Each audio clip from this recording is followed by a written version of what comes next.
The Roman Gabriel Show.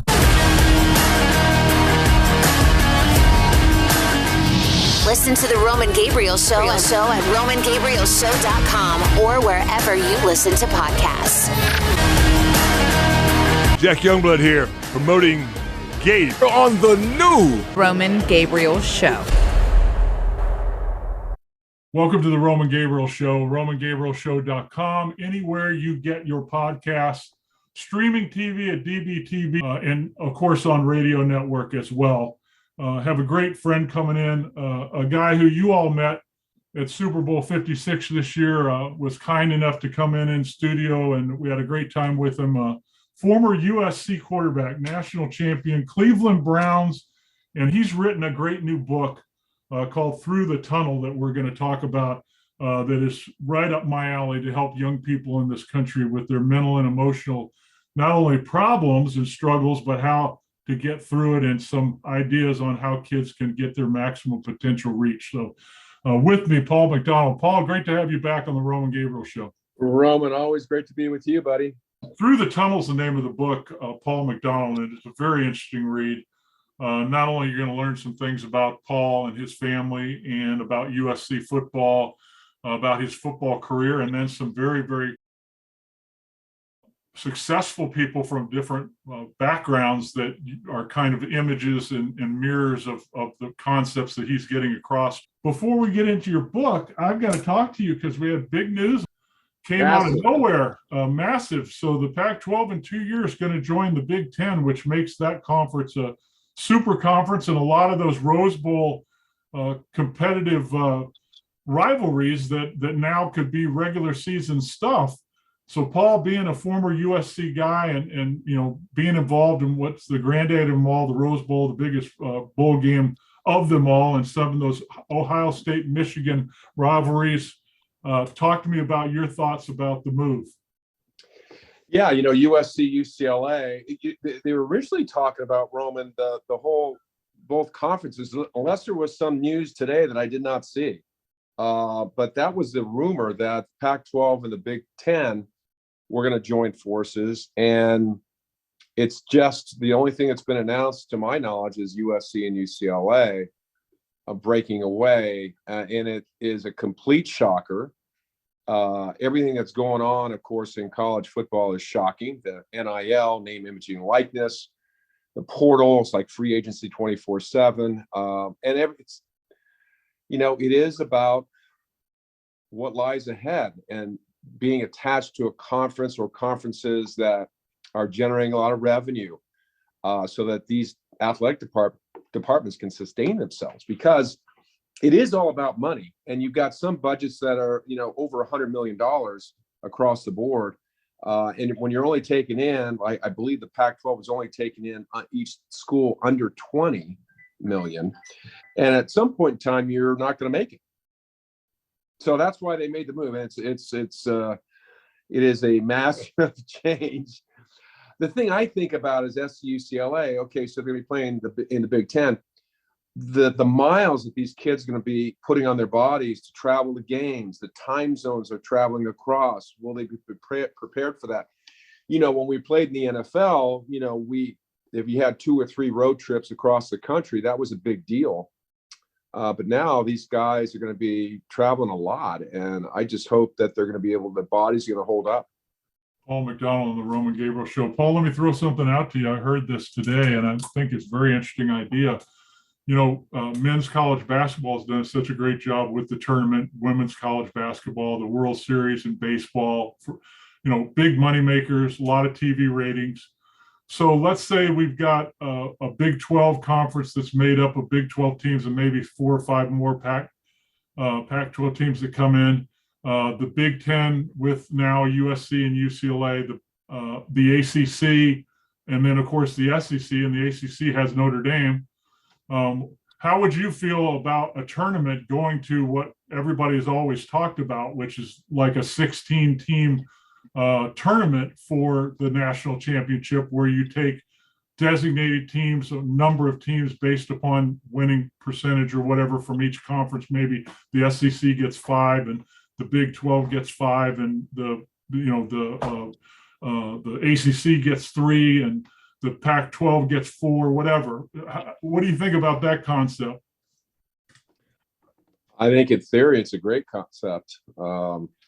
It's a slow moving ship. It's like turning an aircraft carrier by sticking your foot in the water. You take baby steps to get there. But, I think everybody agrees that the fun factor of the NCAA college basketball tournament is off the charts, and the amount of money that's generated and the media attention and the excitement around it across the country. I think expanding the playoff system in college football would be sensational. The fear is, well, it's too many games, it's injuries potentially and all of this. I think there are ways to do it to make it work, but God, that'd be an absolute blast, having one play 16 and maybe 15 upsetting number 2. And it's possible, as you know, when you play the game, you can win. Maybe it's 1 out of 10 times you play that team, but that's all that matters. That day, that game, bringing your best. And if you win, you move on. It would be cool to see. Well, it's going to be really interesting to see how this plays out. I was just thinking in my mind in terms of your personal example. You guys win the national championship in '78. You're a junior at the time. What would be the name and likeness in the NIL situation, free agency for a Paul McDonald today, back in the day with what these kids have coming to them today? Roman, you and I just really missed the boat, man. We came along way too early in this whole deal as far as the money paid in the NFL. And I tell a story a lot about, Terry Bradshaw, who was, when I first came in the league, of course, he was the guy, and he won 4 Super Bowl rings. And it was about early 80s. I can't remember the date, 81, 82, that they started releasing the numbers for the players, so that everyone could know what everybody else was making. And that was a big deal that the NFL hid from us, because they didn't want anybody else to know what the players were making. Anyway, Terry was making $300,000 a year. If you take a guy that's won 4 Super Bowls today at quarterback, how much would he be making? Holy smokes! Well, your Mahomes signed, which $50 now million? looks like a deal. He was at $500 million. And then the money that they're paying these guys today, in their second contract, if you make it to year 5 in the league today, I don't care what position you are, you're in tremendous shape. But we're with Paul McDonald on the Roman Gabriel Show, and just for starters, you USC fans out there, of course, Paul led them to the Rose Bowl in '78 and a national championship. In another Rose Bowl appearance, beat Ohio State 17-16 when they were number 1 in the country. And his record as a USC starter, 22, was it 22-2-1 or 22-2? 22-1-1. 22-1-1. Okay, that's close, but Yeah. Still, that's a pretty good winning percentage, Paul. Yeah. You're doing real well. We had a lot of good guys. Yeah, you did. Yeah, you did. And last time you were on the show, you talked about, 2 Heisman Trophy winners in Charles White and Marcus Allen, and then offensive linemen like Brad Buddy and Anthony Munoz. And you didn't mention the defense. Let's give the defense some credit. Who do we have on the other side on defense? Well, we had a guy named Ronnie Lott. Dennis Smith was his buddy, and played the other safety.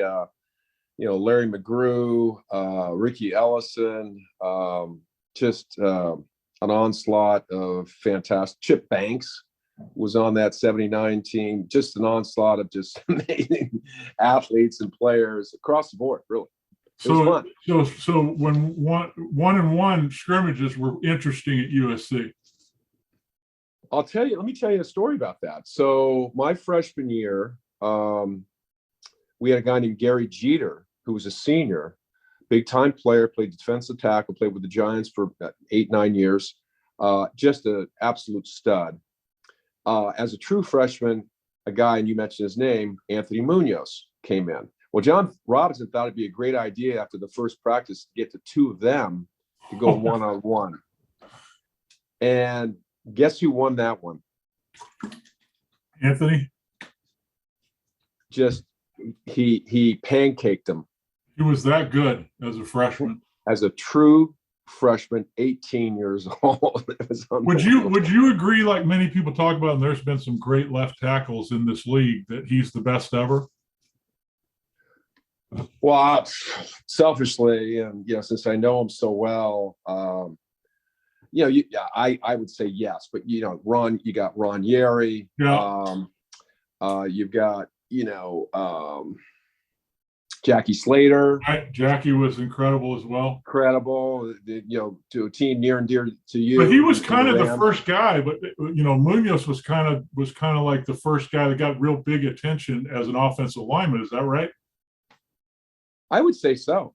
Yeah, I would say so. And interestingly enough, he had a lot of injuries in college. He really had nothing to speak of in the NFL. He played for a long, long time, and of course is in the NFL Hall of Fame. But what was so good about him was his athleticism. He pitched JV baseball for USC baseball. Wow, I didn't know that. He was a pitcher. Can you imagine taking having a ball come at your head or something and being at the plate and thinking about challenging the pitcher?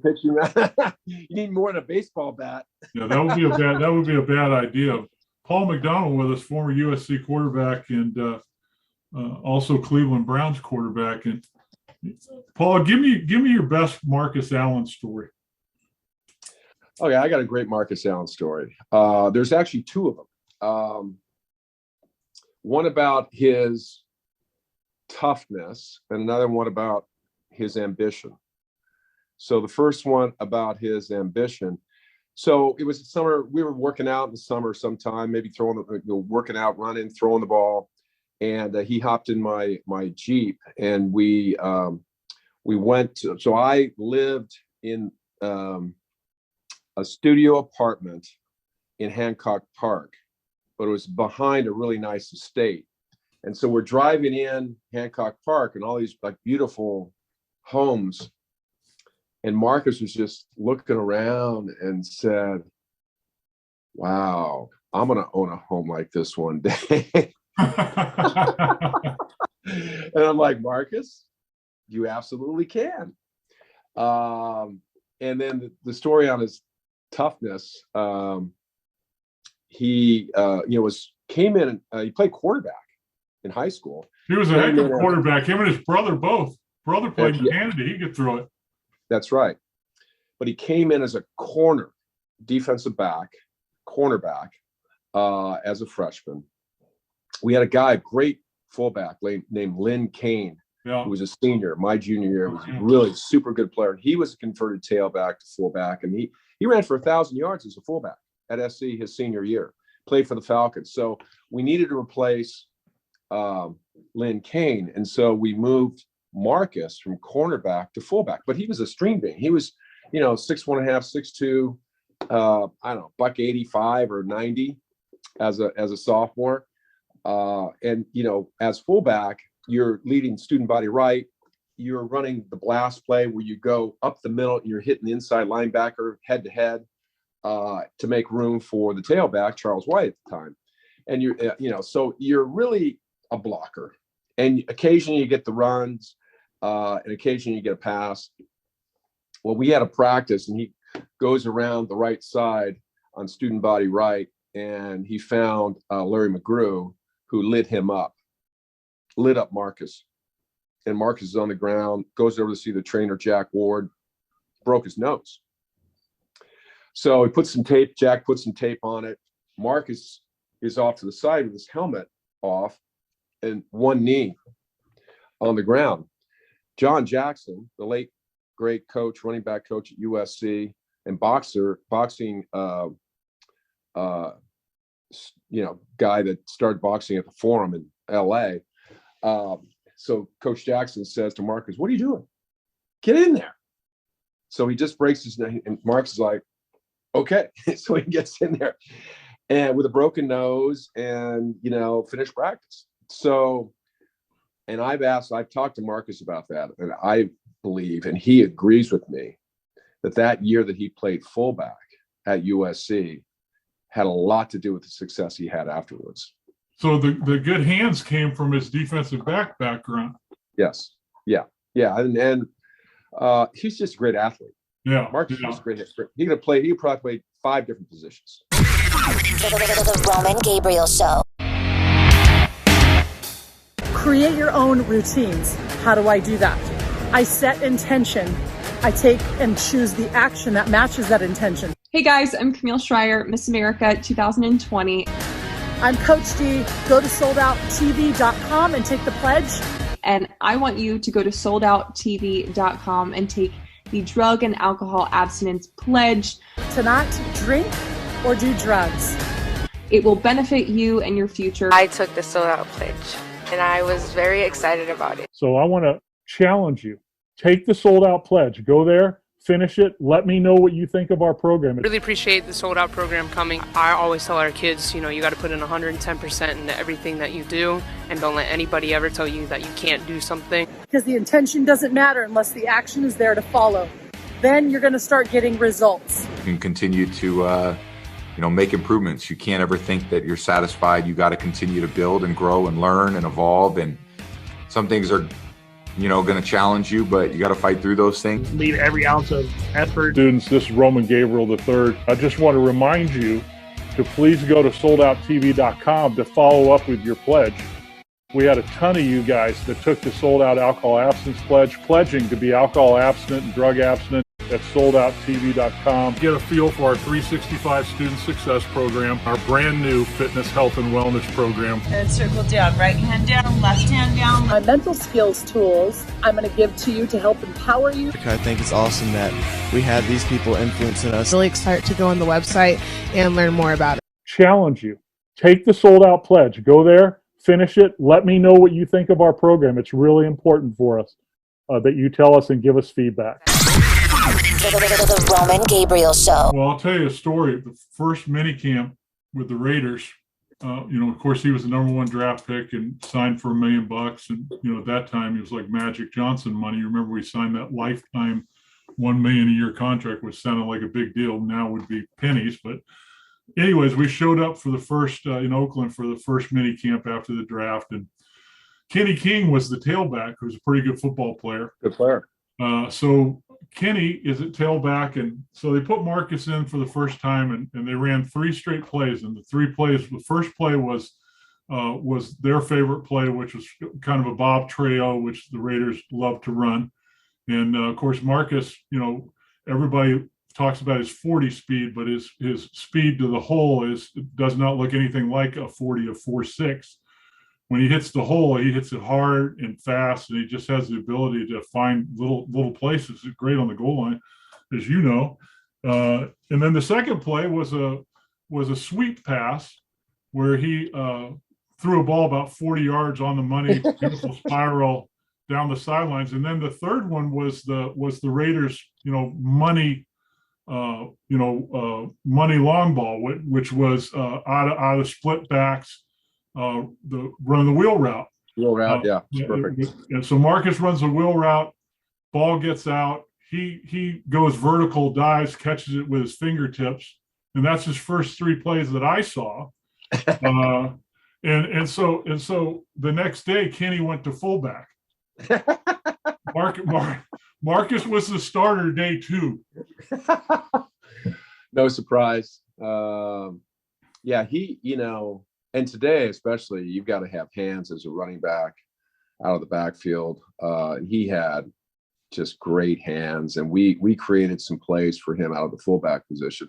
And unfortunately, I graduated in his 2 years that he was the starting tailback. But Charles White was pretty good too. I mean, he won a Heisman before Marcus, and tough as nails. So I was just blessed, Roman, to play with so many great players. And I would, at the time I didn't really recognize it, but it's afterwards that you realize how fortunate and how special that was, and not just talent wise, but the people that I've spoken about are incredible people, and character that they have and who they are as individuals and what they speak for is that's what made it so special.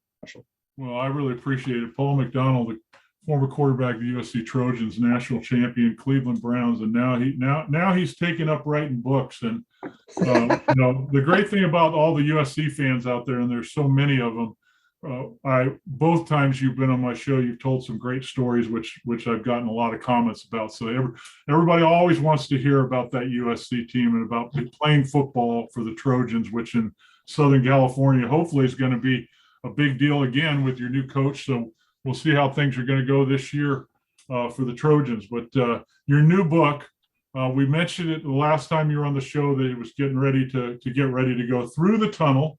True stories of sports and life that empower the spirit. And so, Paul, this is kind of an educational book for students, but also a way for students to kind of emotionalize where they're at and try to figure out where they want to go. So I kind of see it as a spiritual as well as an educational guide. Would that be right? Yes, I think you are correct. It's everyone's on their own path, Roman, but this is sort of has some parts to it that could be a roadmap for people when they hit some bumps in the road. And that's really why I wrote the book. I went through some challenges probably 12 years ago. As I moved through those challenges and really recognized, what I wanted out of life, what was really important to me, who was I really, what was I really motivated by, what were my underlying motivations, what were the things that moved me, what was my purpose, calling, where were my limitations, where were my weaknesses, just really doing a deep dive. I was able to move through and answer those many, if not all of those questions. And in the process, learn a lot more about who I was. And that's why we're all here. And really the thesis of the book is that the answers all lie within. If you really take the time to dive inward, instead of living life on autopilot, which we all tend to do because it's the habit or it's just what's comfortable, it's what we know, and take a step backwards and really understand more about ourselves and all of those questions that I just referenced and answer those. Why are we here? Why are we here on this planet?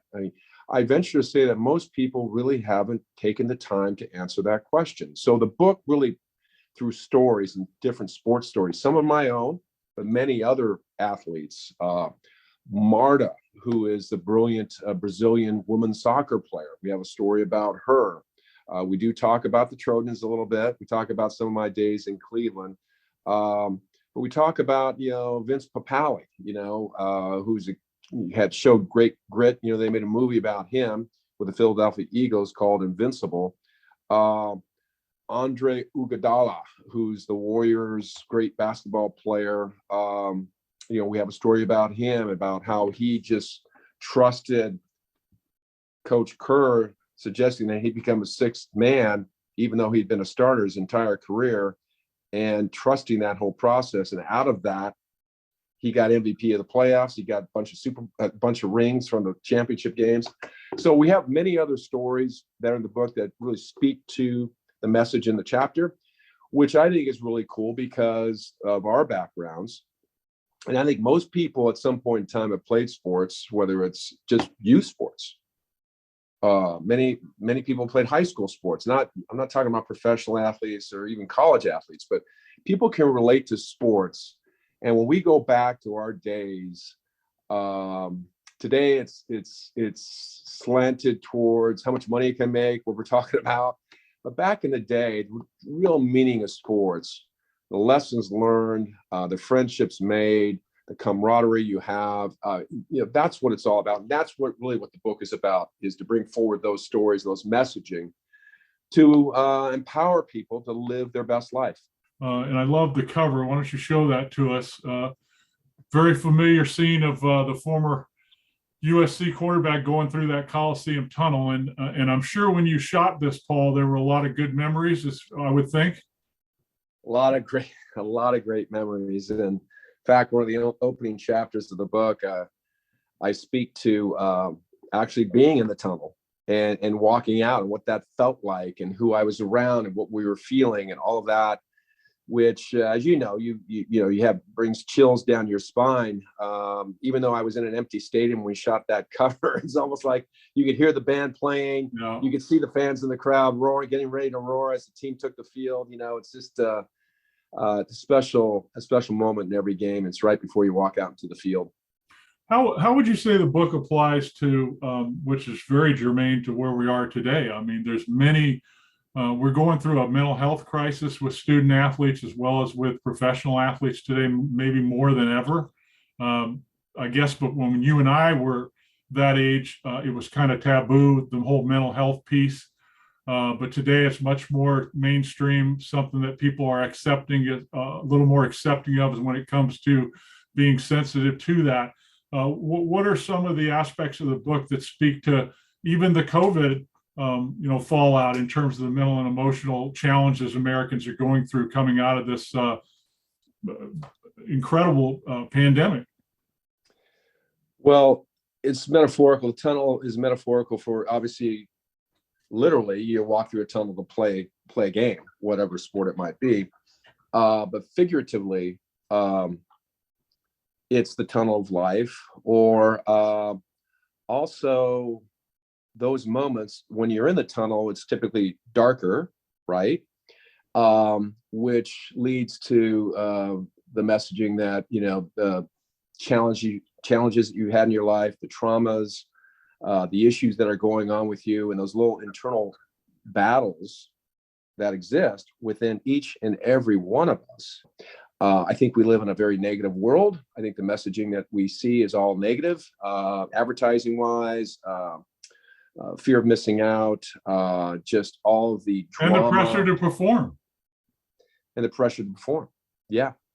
Because there are critics everywhere, and social media, everyone's going to see it, hear about it. There are challenges all over the place, I think, but I believe those challenges are there for a reason, and each of our challenges are a little bit different, probably, and that's how we grow and evolve, Roman, is when we move through those challenges. If we